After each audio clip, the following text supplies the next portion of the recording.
Sa pangalan ng dakilang Panginoon Jesucristo, isang mapagpalang gabi sa bawat isa sa atin at magandang araw naman sa mga kapatid natin na hindi nakikita.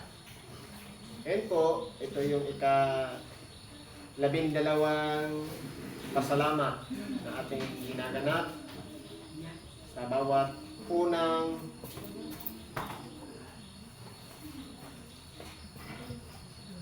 parang pagkamit dito ganyan. Sa bawat unang Sabado ng buwan. Ngayon po, hindi ko na mabasahin yung sitas. Ang bibigyan po natin ng buhay, yung tungkol po doon sa unang aralin. Ngayon po, dahil ipinagkaloob na yung mga bagay na inilihim noon sa pamamagitan ng mga nakita ni Daniel, na iyon ay nasarhan noon, ngayon inihahayag na sa pamamagitan ni Apostol Juan, na sa kanya inihabilin na isulat yung 12 pitong sulat sa 7 iglesia. Ngayon po, bigyan natin ng buhay yung doon sa Thyatira.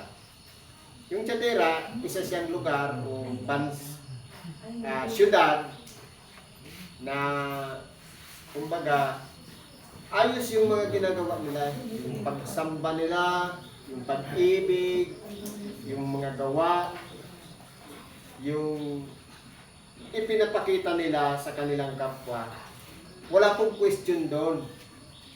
Ang problema, kumbaga, dahil maluwang, nakakagawa pa rin sila ng mga paglabag. Nabanggit nga dito si Jezebel, na kumbaga nakikipag-communicate pa yung tao kay Jezebel para mangalun niya o makiapid. Kaya kung pag-aaralan po natin, ito ba'y para lamang doon sa lugar ng isang syudad sa may Asia Minor? Usapan po tayo. Dahil po, kung pag-aaralan natin, napakaraming mga itinatag ang Diyos na mga grupo o tinatawag na iglesia. Sabi nga, sa 7 anghel, sa 7 iglesia, isulat mo. Ibig sabihin, sa bawat isang iglesia, meron silang mga gawain. Meron silang mga nakaugalian at nakasanayan. Kaya, dito, sa pamamagitan ng Apostol Juan, pinapahatdan sila ng sulat. Tatanungin natin ang ating mga sarili. Tayo ba'y gumagawa sa pamamagitan ng pag-ibig? Tayo ba'y mapagkawang gawa o mapagmahal sa kapwa? Tayo ba'y may katapatan sa pagsunod sa kalooban ng Diyos? Tayo ba'y gumaganap sa mga pagtitipon o dumadago sa mga araw ng pagsamba? Pero kung ang gawain natin sa kabila ng pagsamba, parang naabuso natin na pag-uwi natin, paglabas natin sa simbahan, meron tayong mga bagay na ginagawa salungat doon sa itinuturo sa simbahan. Mapapabilang tayo doon sa mga taga-Thyatira. Halimbawa, itinuturo sa atin ang ibigin ang kapwa, ang magpigil sa mga bisyo, sa kung ano-anong gawain. Alam natin yun.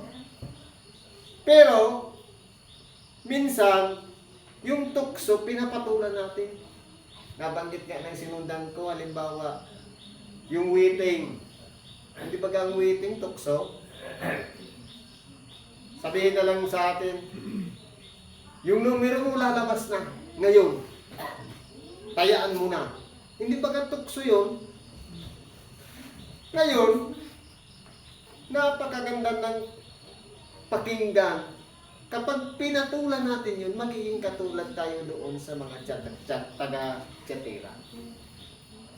Ngayon po, mula sa anak ng Diyos, ipinapahatid sa atin na kung maaari iwasan natin yung mga bagay para maisaayos natin yung ating pamumuhay dito sa ibabaw ng sanglibutan. Ang mga pagsubok, normal lang yan, pero ang tukso po ang mahirap.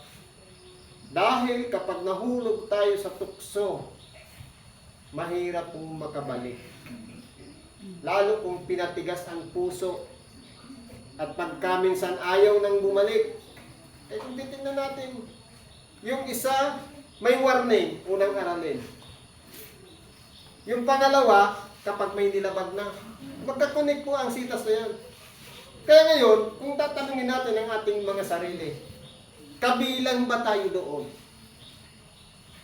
Ginagawa ba natin ang ayon sa kalooban ng Diyos? Pero meron pa rin tayong mga division sa anong tawag doon? Yung dinadivert pa natin yung ating sarili sa mga gawang masama. Diba, parasimba tayo.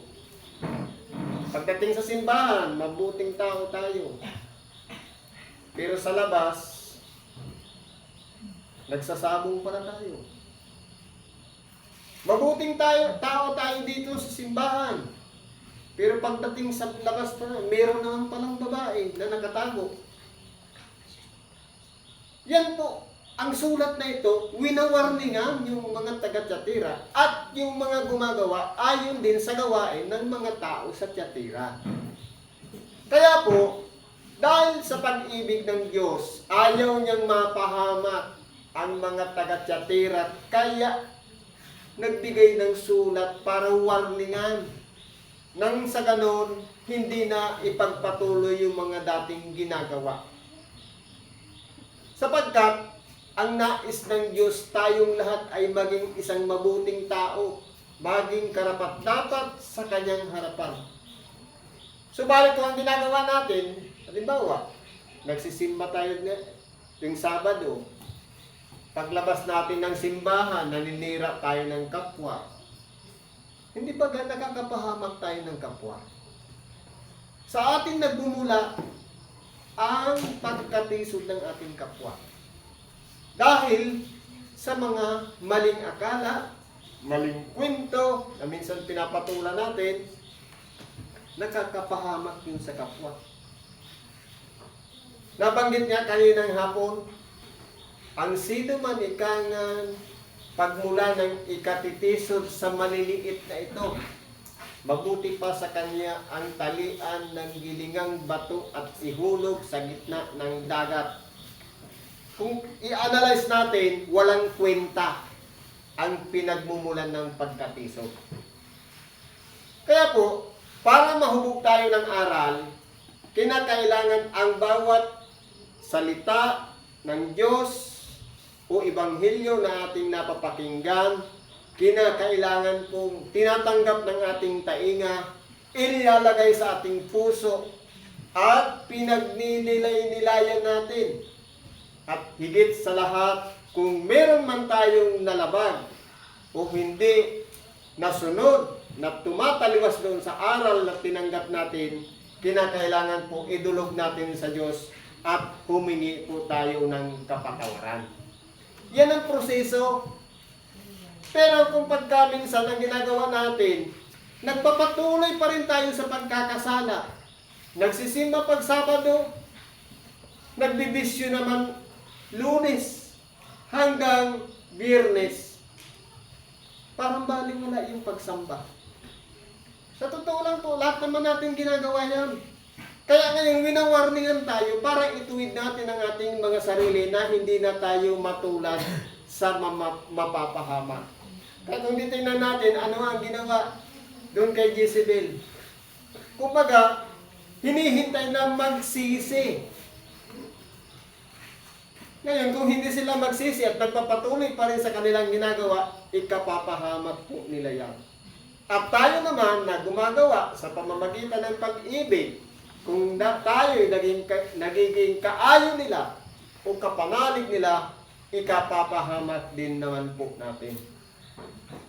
Kaya po, para maging maayos ang lahat ng bagay, kinakailangan po pag-aralan natin ang mga sitwasyon, ang mga nangyayari sa ating buhay. Kung iyan po ay ikapapahamak natin, huwag na nating ituloy. Hindi pa huli ang lahat, hindi pa bumabalik ang ating dakilang Panginoon, sulat pa lang yung ipinadala niya para ang tao ay magsipagbalik loob sa Diyos at magsipagsisi.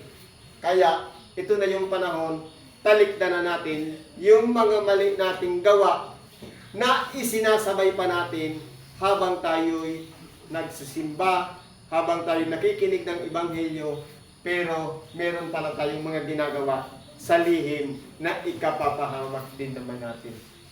Ang mangyayari niyan, ikakaila tayo ng ating dakilang Panginoon.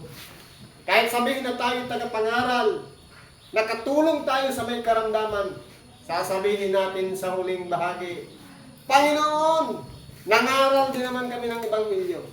Nagpagaling din naman kami ng may karamdaman. Pero, kung nakikita sa bawat isipan natin at sa ating puso na taliwas lahat sa kalooban ng Diyos ang ating ginagawa, hindi niya po tayo nakikilala. Kahit yung lugar na pinanggalingan natin, anong sabi? Hindi ko kayo nakikilala kung kayo'y taga saan. Kaya po, kilalanin natin si Kristo. Kilalanin natin ang aral. At kikilalanin din niya tayo kapag naranasan natin na siya'y nasa loob na natin at tayo'y ginagamit sa pamamagitan na maihayag ang lahat ng kanyang kalooban sa kapwa. Tumulong man sa may karamdaman, mangaral man ng Ebanghelyo, kapag ang Diyos lahat ang nangunguna sa bawat isa sa atin, magkakaroon po tayo ng pagkakataong kilalanin tayo ng Diyos. Ngayon, magpakilala na tayo sa Diyos sa pamamagitan ng pagdulog natin, panalangin at paghingi ng tawad sa Kanya. At papasukin natin siya sa ating puso para masumpungin at makilala niya ng lubusan kung sino tayo sa harapan niya. Kaya yan po muna ang maibibigay nating mensahe sa ngayon dahil may silang pang oras. Pagpapala po ang sumagana sa bawat isa at magandang gabi po sa atin lahat.